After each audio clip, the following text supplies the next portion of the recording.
Hello everyone, स्वागत आहे तुमचं आपल्या नवीन ब्लॉगमध्ये. आणि खूप दिवसांनी आज आपला ब्लॉग येत आहे, कारण खूप जण मला म्हणतात ब्लॉग टाकत जा. म्हणून मी आज वेळात वेळ काढून ब्लॉग शूट केलेला आहे. कारण मला ना ब्लॉग करायची आता इच्छाच राहिली नाही, म्हणजे इतका गॅप पडला आहे ना ह्यामध्ये, तर असं करू वाटत नाही. पण बरेच जण म्हणतात कधीतरी टाकत जा, म्हणून म्हटलं चला टाकूया. कारण खूप वर्ष पण झालेले आहेत ह्या आपल्या चॅनलला, आणि अजून ह्याचा वॉच टाईमसुद्धा कंप्लीट झालेला नाही आहे. आणि प्रत्येक ब्लॉगवरती आपल्या कॉपीराईट येतच, त्यामुळे काही मूडच राहत नाही. मग आज असंच ठरलं की सावीला सायकल घेऊन यायचं. पप्पांचा मूड झाला सावीला सायकल घ्यायचं, कारण माझ्या जावेच्या मुलीच्या बड्डेला तिला आम्ही सायकल घेतली होती. तेव्हापासून सावी खूप रडत होती सायकलसाठी. तिच्या घरी गेले की सायकल खेळायची, म्हणून आज तिचे पप्पा बोलले की बघून येऊया आपण तिच्यासाठी सायकल. कारण युगची सायकलसुद्धा आम्ही ह्या दुकानातूनच घेतली होती, आणि त्या दिदीलासुद्धा ह्याच दुकानातून आम्ही सायकल घेतली होती. म्हणून म्हटलं सावीला पण घेऊया. मस्त युगने तिला ह्या सायकलवरती राईड मारली, एक बसवून बघितलं तिला. पण मुलींसाठीचा पिंक कलर असतो, म्हणून मी म्हटलं पिंकच कलर घेऊया, कारण मला पिंकच आवडला. ह्यांना ब्ल्यू आवडला होता, पण मी म्हटलं नको, पिंक घेऊया आपण. मग काकांनी इथं आम्हाला स्वच्छ करून दिली ती सायकल व्यवस्थित. आणि युगला काहीच घेतलं नव्हतं, युग रडत होता, म्हणून म्हटलं त्याला आपण ज्यूस पाजूया, तेवढ्यातच तो खुश होईल. कारण त्याच्याकडे ऑलरेडी एक सायकल आहे, पण त्याला अजून नवीन घ्यायची होती. कारण सावीला घेतली होती आणि त्रिशालासुद्धा घेतली होती, म्हणून तो म्हणला मला पण पाहिजे. पण ऑलरेडी एक होती त्याच्याकडे, म्हणून म्हणलं चल तुला आपण ज्यूस पाजूया. त्याच्यानंतर घरी आल्यानंतर सावीला काही दम निघत नव्हता. तिला सायकलवरती बसायचं होतं, त्याच्यामुळं तिला रिक्षातनं काढ्यापर्यंत सुद्धा दम नव्हता की सायकल आहे का नाही. फायनली तिला सायकल भेटली, त्यामुळे ती खूप जास्त खुश झाली होती.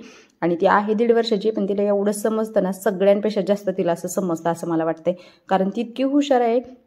आम्हालाच कधी प्रश्न पडतो एखाद्या गोष्टीचं, हिला नाव जरी नाही सांगितलं तरी हिला कसं काय माहीत होतं. कधीतरी तिनं म्हणजे आम्ही जे बोललेले शब्द असतात ना, ती कॅप्चर करते आणि लक्षात ठेवते. त्याच्यानंतर दादाने इथं तिला हॉलमध्ये सायकलवरती बसवलं आणि पूर्ण राऊंड मारला. तिला खूप छान वाटत होतं. त्याच्यानंतर मग ते 3 जण बाहेर फिरायला गेले, आणि वाजले होते 8:30. स्वयंपाक राहिला होता माझा अजून करायचा. मग मी फटाफट इथं भाकरी करून घेतल्या, कारण संध्याकाळची वेळ होती, तर म्हटलं भाकरीच करूया आज, वेगळं काही नको करायला. आणि साधा सिंपल अंड्याची भाजी, भाकरी आणि भात करणार होते. तर अंड्याच्या भाजीमध्ये म्हटलं आता लाल तिखटाची करायची, तर मुलं खात नाहीत, म्हणून मग मी हिरव्या वाटणाची भाजी केली, जी की तुम्ही अगोदरच्या ब्लॉगमध्ये बघितली असेल. युग छोटा होता तेव्हा मी त्याच्यासाठी बनवायचे, तीच इथं सुद्धा केली. आणि मग इथं माझा स्वयंपाक चालला होता.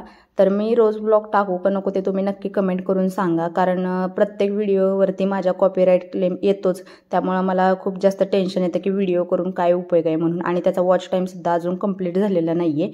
त्यामुळे ज्यांनी कोणी सबस्क्राईब केले नसेल त्यांनी नक्की सबस्क्राईब करा. आणि मी जी चूक केली सगळ्यात महत्त्वाची व्लॉगिंगमध्ये, ते म्हणजे हे की माझ्या इंस्टाग्रामला बिलकुल फॉलोअर्स नव्हते, आणि मी यूट्यूब चॅनल चालू केला. त्यामुळं मला खूप इकडं प्रॉब्लेम आला यूट्यूबला सबस्क्रायबरसाठी आणि वॉच टाईमसाठी. तर तुम्ही असं करू नका. इंस्टाग्रामला ज्यावेळेला तुमचे जास्त फॉलोअर्स वाढतील तेव्हाच तुम्ही रिस्क घ्या की यूट्यूबला चॅनल चालू करण्याची. कारण माझा थोडासा गोंधळ झाला होता, तरी पण मी करते कंटिन्यू. माझे सबस्क्रायबर 1000 कंप्लीट झालेले आहेत, पण वॉच टाईम अजून कंप्लीट झालेला नाही आहे. बघूया आता कधी होतंय. तुम्ही हा व्हिडिओ जास्तीत जास्त शेअर करा, लाईक करा, आणि जे कोणी तुमचे असतील त्यांना शेअर करून सबस्क्राईब करायला सांगा, जेणेकरून आपला वॉच टाईम लवकरात लवकर कंप्लीट होईल. मग मी इथं फटाफट माझा आता स्वयंपाक करून घेते.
त्याच्यानंतर मी इथं माझा स्वयंपाक वगैरे झाला, जेवण झालं आणि सावी काही जेवायला आली नव्हती. सावी शेजारी गेली होती, त्यामुळे तिचं जेवण अजून बाकी होतं.